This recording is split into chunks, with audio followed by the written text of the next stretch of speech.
I was in Calgary a couple of years ago for the Calgary Stampede. Really neat show.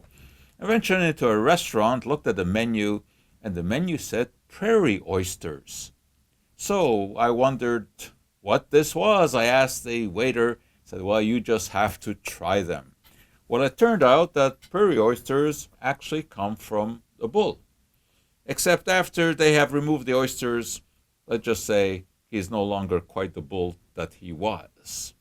Well, I was kind of interested in trying those bull testicles because I knew that they had an interesting history. I mean, way back 2,000 years ago, Pliny the Elder already suggested that eating hyena testicles soaked in honey was a stimulant. Well, these weren't quite hyenas and they were not so in honey, but nevertheless worth a try. Anyway, the history of eating these testicles and of using them in some way to restore manhood has fascinating history.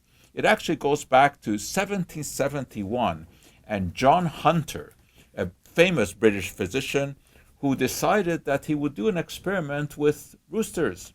He would remove their testes, and of course when he did that, their comb would collapse because that really is part of their manhood.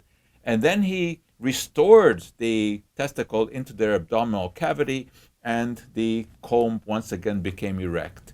That was the first testicular implant. Pretty interesting, but obviously had nothing to do with humans.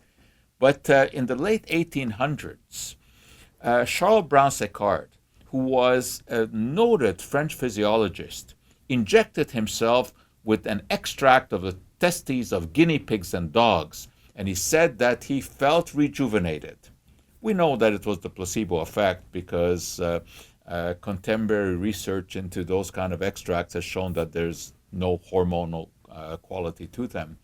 But in any case, one of his disciples, Serge Voronov, who had been born in Russia but he was educated as a physician in France, had a better idea. Instead of just injecting extracts, why not use the testicle itself? Except that he couldn't find any donors. But he struck a deal with the French government for the testes of executed criminals, and he implanted those into aging men. There was no shortage of volunteers for this. People had read about the experience of Charles Brown-Séquard, which had gotten a lot of publicity. But pretty soon, he ran out of executed convicts as well. So he had another idea.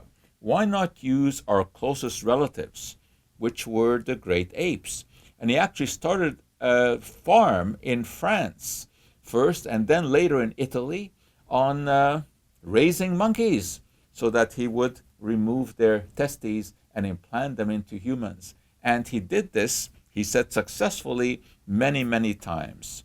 Well, eventually, of course, this whole fad began to fade when men said that, no, it wasn't really effective. And of course, first the placebo effect kicked in, but after a while, they started to age just like they had been aging before. So pretty interesting. And eventually, the whole testicular transplant faded away in Europe.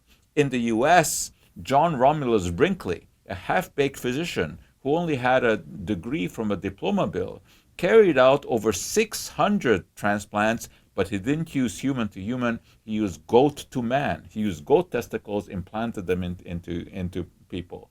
And in the 1920s and 1930s, it was a big fad.